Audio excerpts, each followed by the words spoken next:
예, 안녕하십니까. 예, 오늘은 어제 녹화한 매불쇼가 오후 2시에 나갔고, 그 전에 11시에 김영민 TV 나가서, 이 태블릿 반환 소송 관련해서 다 지금 이야기를 했는데, 지금 이 판결문이 지금 들어와서, 이 판결문 분석 기사가 아마 곧 올라올 것 같습니다. 근데 제가 이 방송은 한 40분까지 해야 돼서, 그 전에 될지 모르겠어요. 뭐, 그게 안 되면은, 그 판결문 기사는 뭐 다음 방송에서 해야 되고 제가 뒷방송은 지금 안진걸 소장하고 지금 하게 되는데 거기서 다루게 될 수도 있을 것 같고 내일은 또 이 변강세에다가 플러스 알파 그 오창익 선생 방송을 나가게 돼서 내일은 제가 지금 시폭을 못할 것 같거든요. 뭐 현재는 이제 우리가 한동훈 집에 쳐들어가잖아요. 좌우연합군이. 그렇기 때문에 이제 전쟁 중이라서 그야말로 시폭 시간은 이제 뭐 거의 지키지 못할 것 같다. 그런 상황입니다.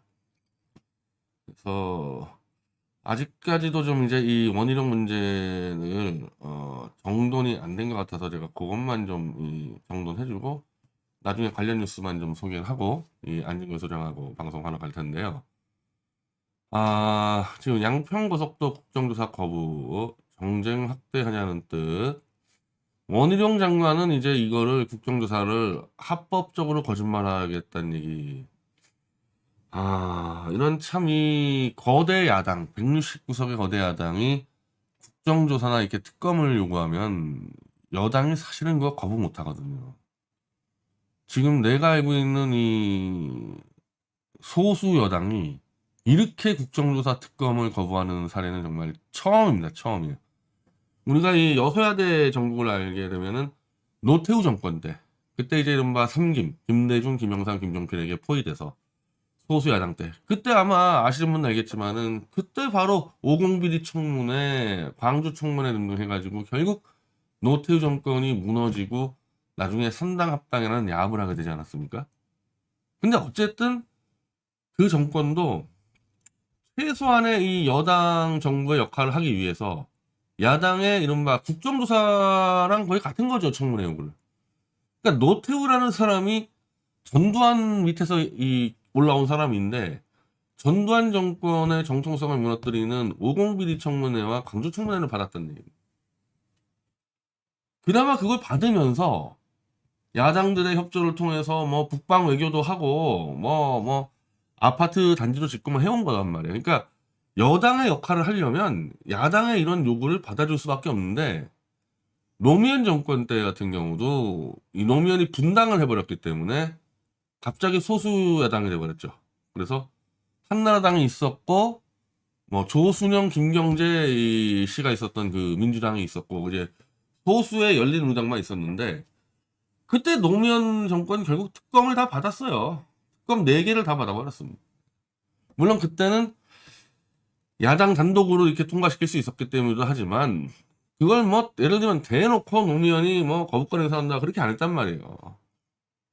그게 정상이에요, 소수 여당은. 근데 지금 이 윤석열 정권은 무차별 특검이고 뭐고 그냥 다 거부하고 있습니다. 다 거부하고 있어요. 이런 정권도 처음 봤고 그걸 관철시키지 못하는 겁쟁이 이런 야당도 처음 본 거 있습니다. 양쪽 다 역대 최저질들이 있기 때문에 이런 사태가 벌어진 겁니다. 이게 국정조사를 안 할 수가 있는 사건입니까, 이게? 내가 장담하는데요. 노태우나 노무현 정권 때 이런 거 벌어지잖아요. 그냥 이건 시작하자마자 국정조사 들어갔을 거예요, 분명히. 이걸 안 받겠다는 여당도 웃기고 이걸 제대로 못 밀어붙이는 그 겁쟁이 야당도 황당한 거거든요, 이거. 지금 이거 제대로 만약에 정말 이 투쟁 김대중이나 김영삼급도 필요 없어. 내가 볼 때 김종필급만 당대표로 있었으면요.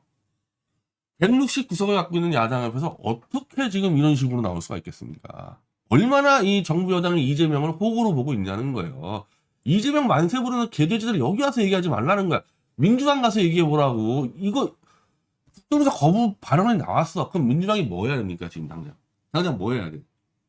모든 국정협력 전면 보이콧으로 해야 되는 거예요. 이거는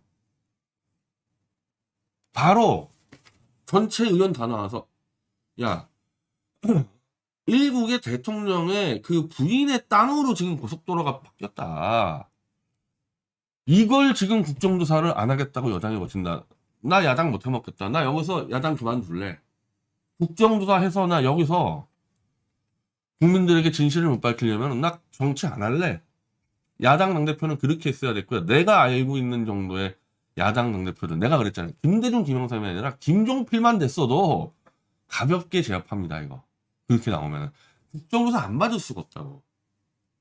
이 여당에도 이따위로 얘기하는 거 뭐야? 쫄보 이재명은 그런 걸 못할 거라는 거를 훤히 내다보고 하는 거야. 그렇게 못할 거라는 거. 왜?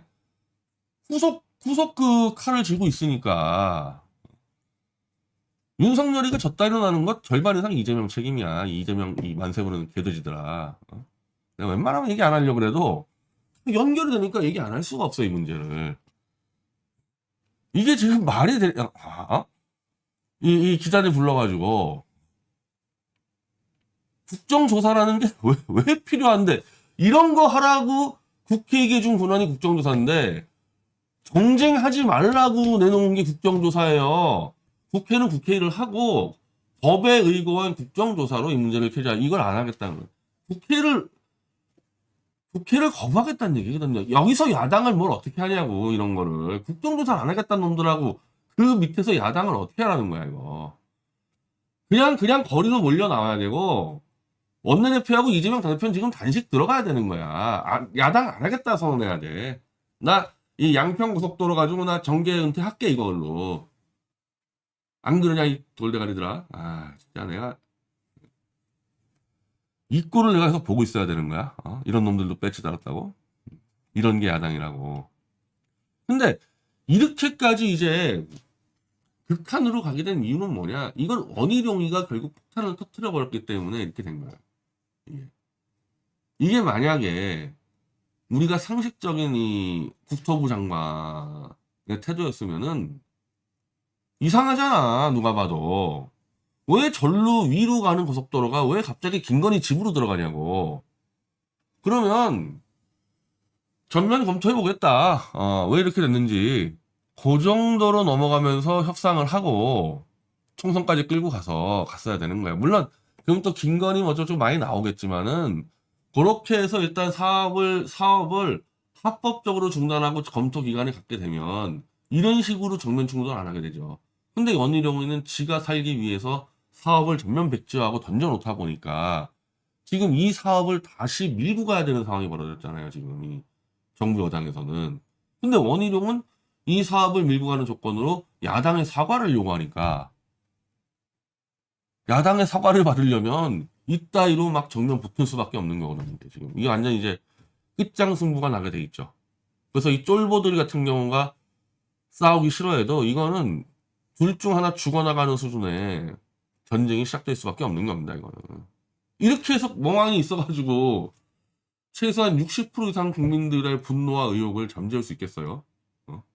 이제 싸우기 싫고 배지나 달고 싶은 그 이재명 떼거지들이 이제 밀려 나가는 거지. 밑에서부터 너희 나가 싸워. 너희 뭐 하는 거야? 지금 나갔지.